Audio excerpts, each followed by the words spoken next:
देश के प्रमुख औद्योगिक मेले बिल्ड भारत एक्सपो 2025 का आज भव्य शुभारंभ हुआ। भारत मंडपम नई दिल्ली में आयोजित इस 3 दिवसीय आयोजन को भारतीय उद्योग संघ IIA द्वारा MSME क्षेत्र को नई ऊंचाइयों तक ले जाने के उद्देश्य से आयोजित किया जा रहा है। एक्सपो का मकसद उद्योगों के लिए नए व्यापार अवसरों को बढ़ावा देना, नीतिगत चर्चाओं को प्रोत्साहित करना और वैश्विक साझेदारियों को मजबूत करना है। केंद्रीय MSME मंत्री जीतन राम मांझी ने एक्सपो का उद्घाटन करते हुए छोटे और मझोले उद्योगों की अहमियत पर जोर दिया। इस अवसर पर 20 देशों के राजदूतों और व्यापार आयुक्तों, वरिष्ठ सरकारी अधिकारियों, उद्योग जगत के दिग्गजों और उद्यमियों ने अपनी उपस्थिति दर्ज कराई। एक्सपो में 151 से अधिक कंपनियों ने अपने उत्पादों और तकनीकों का प्रदर्शन किया, जबकि ऑस्ट्रिया, मलेशिया, रूस, ईरान, कनाडा और आइसलैंड सहित 34 देशों के व्यापार प्रतिनिधिमंडल इसमें भाग ले रहे हैं। अपने भाषण में केंद्रीय मंत्री मांझी ने रोजगार, नवाचार और ग्रामीण विकास में MSME की केंद्रीय भूमिका को रेखांकित किया। उन्होंने कहा कि यदि भारत को वैश्विक आर्थिक शक्ति बनाना है तो छोटे उद्योगों को मजबूती देना अनिवार्य है। उन्होंने जोर देकर कहा कि सिर्फ बड़े उद्योग भारत को आर्थिक महाशक्ति नहीं बना सकते। असली और स्थायी विकास तभी संभव होगा जब MSME फलेंगे फूलेंगे, रोजगार के नए अवसर पैदा करेंगे और अंतर्राष्ट्रीय बाजारों में अपने पैर जमाएंगे। आज इस मौके पर हम खुद को मान रहे हैं कि हम अपनी बात आप लोगों के समक्ष कहेंगे, जिससे हमारे उद्योग में जिसका प्रभार मुझे मिला है, सूक्ष्म, लघु और मध्यम उद्योग, MSME अंग्रेजी वर्ड आप लोग जान रहे हैं, इस संबंध में हम अपनी बातें आगे बढ़ाएंगे। लेकिन उसके पहले हम आप सभी का स्वागत, अभिनंदन करते हुए इस बात पर हमको खुद भरोसा है कि चाहे हमारे गण्यमान्य अतिथिगण हों, उद्योग जगत के प्रतिनिधिगण हों, विदेशी प्रतिनिधिमंडल के लोग हों, भारतीय उद्योग संघ के लोग, पदाधिकारी लोग हैं, ये सभी इस मुद्दा को लेकर के यहाँ आए हैं कि हम MSME के माध्यम से और अपने जो कार्य प्रणाली है, आपका जो स्वरूप है, उसके माध्यम से हम कैसे उद्योग के आगे बढ़ावेंगे। इस संबंध में हम आप लोगों से कहना चाहते हैं कुछ अपनी बात। ठीक ही कहा हमारे पूर्ववक्ताओं ने कि हमारा कोई अध्ययन नहीं है। भारत मंडपम में बड़ा एक्सपो लगा हुआ है। इस एक्सपो का शुभारंभ हुआ है और जीतन मांझी जी ने इसका शुभारंभ किया। हमारे साथ सहारनपुर के विधायक जी हैं। सर, आप यहाँ पहुँचे, क्या कुछ कहेंगे इस एक्सपो को लेकर जो 3 दिन का ये? निश्चित रूप से ये बिल्ड भारत 2025 एक नव भारत का निर्माण, जिसके लिए आदरणीय मोदी जी और पूरी हमारी सरकार लगी हुई है। आज ये उसके एक परिणाम यहाँ देखने को मिलेगा कि छोटे उद्योगों को किस प्रकार से हम बढ़ावा दे सकते हैं। सरकार की कोशिशों को आज ये IIA इंडिया इंडस्ट्री एसोसिएशन आज उसको धरातल पर उतार कर एक ही एग्जीबिशन के रूप में इन उद्योगों का जो प्रदर्शन कर रही है, जिससे एक जो नए उद्योग को लगाने वाला व्यक्ति प्रभावित हो, उसे अपॉर्चुनिटी मिले, उसको काम करने को कुछ सीखने को मिले, किस प्रकार से आगे वो उद्योग लगा सकता है। ये सब उसका एक बड़ा माध्यम है। उद्योग जगत में कितना बढ़ावा मिलेगा, कितनी बढ़ोतरी आएगी ऐसे एक्सपो से? हमेशा इस प्रकार के एक्सपो से बहुत बड़ा लाभ मिलता है, जिसमें नई नई जानकारी, जैसे मुझ जैसे व्यक्ति को अभी इंडस्ट्री के बारे में बहुत ज़्यादा जानकारी नहीं है। मैं, मेरा बेटा, मेरा परिवार साथ है। हम इस एक्सपो के माध्यम से कई नई नई चीज़ों को देखने का मौका मिला है, जिसे हम सीख सकते हैं और सीखने के बाद अपनी आने वाली जनरेशन को उस काम में लगा सकते हैं। हम डिस्ट्रीब्यूटरों को क्या कुछ कहेंगे कि एक्सपो लगा है, इसमें आए, किस तरीके से वो अपनी भागीदारी? मैं सभी से आग्रह करूँगा, आपके पास जो कुछ है कृपया उसका एग्जीबिशन करें, उसे दिखाएं, ताकि दूसरे को उससे सीखने का मौका मिलेगा और आपका व्यापार भी बढ़ेगा। उन लोगों को भी लाभ मिलेगा, जब वो यहाँ आएंगे तो उनके क्लाइंट्स बढ़ेंगे, उनके कस्टमर बढ़ेंगे, तो उन लोगों को भी लाभ मिलेगा और अन्य लोगों को भी लाभ मिलेगा। देखा आपने सहारनपुर के चल के यहाँ पर विधायक जी आए हैं और इंडस्ट्री को बढ़ावा देने के लिए, उद्योग जगत को बढ़ावा देने के लिए एक बड़ी बात उन्होंने की है कि सब लोग भागीदारी करेंगे तो उद्योग जगत को एक बड़ा बढ़ावा मिलेगा। सबसे पहले तो आप लोगों का शुक्रिया कि आप लोग आकर के इसकी शोभा बढ़ाई। Build Bharat expo Indian industry association की तरफ से दिल्ली में लघु और मध्यम, सूक्ष्म लघु और मध्यम उद्योगों के लिए एक बहुत अच्छा आयोजन किया है हम लोगों ने, जिसमें 4 सेक्टर को रखा है। ग्रीन टेक्नोलॉजी है, और उसके बाद इलेक्ट्रॉनिक्स है, रियल स्टेट है, तो फूड प्रोसेसिंग है। तो इस तरह से हम लोग ने सोचा है कि जो हमारे उत्पाद हैं, 1 डिस्ट्रिक्ट 1 प्रोडक्ट से लेकर के तरह तरह के जो हमारे उत्पाद हैं, जो हमारे मैन्युफैक्चरिंग सेक्टर के हैं, जैसे आज हमारे मंत्री जी भी कह रहे थे कि हम लोग सेकेंड एम्प्लॉयमेंट प्रोवाइड करते हैं कृषि के बाद। तो अगर इन उत्पादों को एक मार्केट लिंकेज मिल जाए, देखिए बना रहे हैं हमारे यहाँ, किसी चीज़ की कोई कमी नहीं है। कमी किसकी है? कमी है उन उत्पादों को देश विदेश के मंच पे प्रदर्शित करने की, उनसे कुछ सीखने की और विदेशों में इसका निर्यात करने की। तो तभी हम विकसित भारत का सपना पूरा कर सकते हैं। तो मुझे लगता है कि जिस तरह का उत्साह लोगों में देखने को मिल रहा है और छोटी छोटी जगहों से उद्यमी यहाँ पे आकर के अपने उत्पादों को प्रदर्शित कर रहे हैं, तो ये एक शुरुआत है एक इतिहास बनाने की, और ये बहुत लंबा जाएगा। और हमारी जो इंडियन इंडस्ट्री एसोसिएशन है, इसमें भरपूर प्रयास कर रही है कि एमएसएमई के लोगों को बढ़ावा मिले, उनके उत्पादों को समझा जाए। उद्योग जगत को कितना बढ़ावा मिलेगा?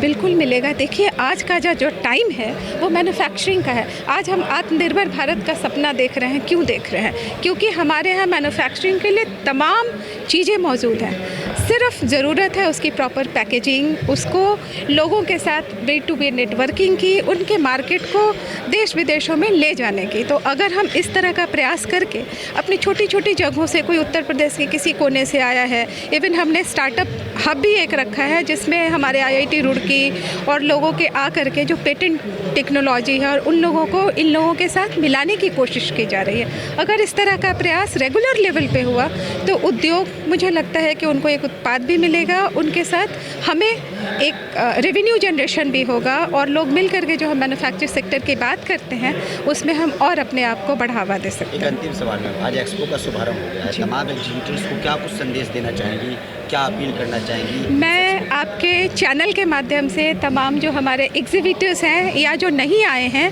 लेकिन जिनके मन में एक चाहत है कि हमें बनाना है, हमें जुड़ना है, या जो इन फ्यूचर चाहते हैं कि हम इस तरह की नेटवर्किंग में जाएं, जो हमारे उत्पाद बाहर जाएं, तो कम से कम आइए, देखिए और विजिट तो करिए, लोगों से मिलिए तो, और समझिए कि हमारी एमएसएमई के सेक्टर में क्या क्या नया हो रहा है और कैसे हम नवाचार को बढ़ावा दें।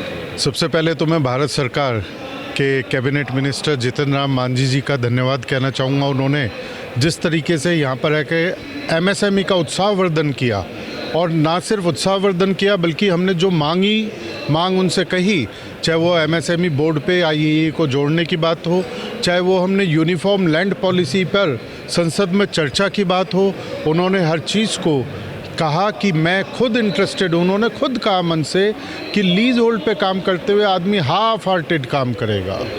तो मैं आगे फ्यूचर नो डाउट जिस तरीके से माननीय प्रधानमंत्री जी हमारे उज्जवल भविष्य के लिए कार्य कर रहे हैं, हम भी दर्शनार्थी बन के नहीं रहना चाहते, हम कर्मार्थी बनना चाहते हैं, और हम चाहते हैं कि हम भी विकसित भारत के निर्माण में एक गिलहरी की भूमिका अपनी जो निभा सकते हैं वो निभाए। जो डिमांड आपने रखी थी सर, इस डिमांड से जो उद्योग जगत है उसमें कितना बढ़ावा मिलेगा? देखिए, अगर हम बात करें GDP की, अगर परचेज प्रोक्योरमेंट पॉलिसी में MSME विभाग की 25% या 40% हो जाती है, या सिर्फ 25% मैन्युफैक्चरिंग से होती है, तो डेफिनेटली वो जो हमारा IAA का विज़न है कि हमें अपना GDP में योगदान 48% तक लाना है, उसमें बहुत सहयोग मिलने वाला है। क्या कुछ कहेंगे तमाम उद्योग जगत के लोगों को, डिस्ट्रीब्यूटर्स को, कि इसमें आकर किस तरीके से वो सम्मिलित हो रहे हैं, भागीदारी करें? देखिए, मेरा हमेशा एक ही मानना है,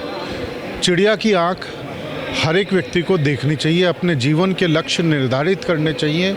जब आप अपने जीवन के लक्ष्य निर्धारित करते हो तो ऊपर वाला आपको सहयोग करता है, और अगर उस चिड़िया की आँख पर आप निशाना लगाओगे तो डेफिनेटली आप जीतोगे, और यही नहीं, विश्व के सबसे बेस्ट बन के निकलोगे। सर, बाहर की बात करें, बाहर की कितनी कंपनियाँ हैं जो यहाँ पर स्टॉल करी? देखिए, एग्जीबिशन में बाहर की कंपनियां नहीं हैं। एग्जीबिशन में जितने भी हैं हमारे MSME हैं, माइक्रो स्मॉल मीडियम इंटर। हमने इस बार एक नया एक्सपीरियंस क्या किया, हमने 34 एम्बेसीज़ के ट्रेड कमिश्नर और कमर्शियल अटैचीज़ को इनवाइट किया, क्योंकि देखिए उनकी अटैची में बंद है, उनके देश में क्या इंपोर्ट हो रहा है, क्या एक्सपोर्ट हो रहा है, क्या अपॉर्चुनिटी है, ये सब उनकी कमर्शियल अटैची में अटैच है, बंद है। जब वो हमारे उद्यमी जानेंगे कि मैं फला देश में इस चीज़ को एक्सपोर्ट कर सकता हूँ, वहाँ से मैं इस रॉ मटेरियल को मंगा सकता हूँ, तो डेफिनेटली बायलैटरल ट्रेड बढ़ेगा, GDP बढ़ेगी। सर, दिल्ली में आपका पहला एक्सपो है, कैसा एक्सपीरियंस करते हैं और उद्योग जगत के लोगों से कैसा वो करते हैं? कुछ किए बिना ही जय जयकार नहीं होती, और हिम्मत करने वाले की कभी हार नहीं होती। ये कुछ लाइनें ऐसी लाइनें हैं जो हमेशा ये बताती है कि कुछ आउट ऑफ बॉक्स सोचना पड़ता है, और नो डाउट ये तो अभी शुरुआत है, आगे तो हमारा एक विज़न हमेशा से रहा है, अगर चाइना में, अगर जर्मनी में एग्जीबिशंस ऐसी हो सकती है कि वहाँ पे पूरे वर्ल्ड के लोग आ सकते हैं, तो हिंदुस्तान में क्यों नहीं, दिल्ली में क्यों नहीं, और भारत मंडपम से बढ़िया और क्या जगह मिलेगी। तो आज हम लोगों के लिए बड़ा हर्षोल्लास का विषय रहा है कि इस बिल्ड भारत एक्सपो का उद्घाटन माननीय श्री जीतन राम मांझी जी के हाथों हुआ है, और उन्होंने जो अपने उद्गार व्यक्त किए हैं और जिस तरह की बातें उन्होंने बताई हैं, तो वाकई उनका जो धरती से जुड़ाव है, और वाकई जो हमारी परंपरागत उद्यमिता जो लोगों के रग रग में बसी हुई है, उसका काफ़ी उन्होंने उजागर किया। और मुझे लगता है कि हमारी जो भी दर्द थे, जो तकलीफ़ें थी, उन्होंने सबको समझा है, और ज़्यादातर हमारे जो उद्यमी बंधुओं की मांगे रही हैं, जो उनके पेन पॉइंट रहे हैं, उसको समझते हुए उन्होंने सबको बड़ा सहर्ष स्वीकार किया और उसी दिशा में काम करने के लिए कहा है। मुझे लगता है इससे बड़ा कोई सौगात MSME के लिए नहीं हो सकता है। जिन मांगों को माना गया है जी, उस उद्योग जगत में कितना बढ़ावा मिलेगा? देखिए, एक तो उन्होंने जो मांग मानी है कि ज़्यादातर जो उद्योग की जो ज़मीनें हैं, जो प्लाट्स हैं, वो लीज पे हैं, लॉन्ग टर्म लीज पे हैं। पर क्या है, उससे लॉन्ग टर्म लीज पे रहने से उद्यमियों का मनोबल बड़ा कमज़ोर सा रहता है, और ऐसे दशा में फिर वो जो प्रगति करनी चाहिए वो सब हो नहीं पाती। मुझे लगता है कि ये बहुत बड़ा उनका जो आश्वासन है कि हम इसको फ्री होल्ड कराएंगे, और जिससे उद्यमी अपने रोज़गार को आगे बढ़ा सके। मुझे लगता है कि बहुत बड़ी सौगात है, और कई सालों से मैं देख रहा हूँ कि इस बारे में लोग बात कर रहे हैं। कुछ राज्यों ने शुरू भी किया है, पर इसको एक राष्ट्रीय स्तर पे ऐसी आमूलचूल परिवर्तन करने की आवश्यकता है। देखिए, हमारी जो सबसे इम्पॉर्टेंट जो हमारी मांग है वो लीज होल्ड प्रॉपर्टीज़ को फ्री होल्ड करना, और हमें इस बात की खुशी है कि माननीय मंत्री जी ने हमारी इस बात को अंडरस्टैंड भी किया, और उसके साथ साथ उन्होंने इसको एक तरीके से ये भी बोला कि मैं इस बात को रखूँगा। तो ये हमें इस वक्त बड़ा प्रोत्साहन मिला है कि हमारी जो मांग है वो कहीं ना कहीं अपना नेक्स्ट स्टेप पे पहुँची है आज। क्या कुछ कहेंगे इस एक्सपो को लेकर? शुभारंभ तो हो गया है, तमाम डिस्ट्रीब्यूटरों को लेकर क्या कुछ कहेंगे, क्या अपील करेंगे कि भाई 2 दिन किस तरीके से? देखिए, ये एक वर्ल्ड ऑफ अपॉर्चुनिटीज़ है। ये जो एक्सपो है, इसमें अपॉर्चुनिटी है अपना नेटवर्क बढ़ाने की, इसमें अपॉर्चुनिटी है अपना एक्सपोर्ट बढ़ाने की, इसमें अपॉर्चुनिटी है अपने बायर सप्लायर वेंडर नए बनाने की। इसमें जिस भी व्यक्ति जो भी यहाँ एक्सपो में विजिटर है, चाहे एग्जिबिटर है, उनके लिए ये वर्ल्ड ऑफ अपॉर्चुनिटीज़ है। अगर जिसको जो भी इसको अपॉर्चुनिटी को कैश कर सकता है, जिस भी तरीके से कर सकता है, उसका बहुत बहुत स्वागत है। ठीक है। मार्कोनाइट अर्थिंग की वजह से जान, माल और मशीन का कोई नुकसान नहीं हो। मार्कोनाइट अर्थिंग। ठीक है सर, थैंक यू। इस एक्सपो में सर आपका स्टॉल लगा है अर्थिंग को लेकर, क्या कुछ कहेंगे अर्थिंग की किस तरीके से होगा? देखिए, अर्थिंग आपको पता होगा इलेक्ट्रिकल सिस्टम में बहुत इंपॉर्टेंट सब्जेक्ट है, लेकिन इंपॉर्टेंट सब्जेक्ट के साथ साथ सबसे नेगलेक्टेड सब्जेक्ट भी अर्थिंग है। अर्थिंग में हम ध्यान नहीं देते, अर्थिंग कर देते हैं, भूल जाते हैं। अर्थिंग की फेलियर की वजह से शॉर्ट सर्किट, इलेक्ट्रिकल फॉल्ट्स होते हैं, सिस्टम फेलियर्स होते हैं। अगर आपकी अर्थिंग प्रॉपर है तो आपका सिस्टम ठीक चलेगा, आपका बिजली का बिल भी 1 से 2% कम आ सकता है। अच्छा, पहले के ज़माने में या अभी भी गांव में ऐसा होता है कि भाई एक जगह से अर्थिंग भी लिया जाता है नमक डाल के, जिस तरीके से आपने चीज़ें रखी हैं वहाँ पर, इसको लेकर थोड़ा सा बताएंगे? थोड़ा सा देखिए, अर्थिंग अब से पहले नमक कोयले की हो रही थी जैसे आप बता रहे हैं। उसके बाद 15-20 साल पहले मैं कहूँगा केमिकल अर्थिंग स्टार्ट हुई।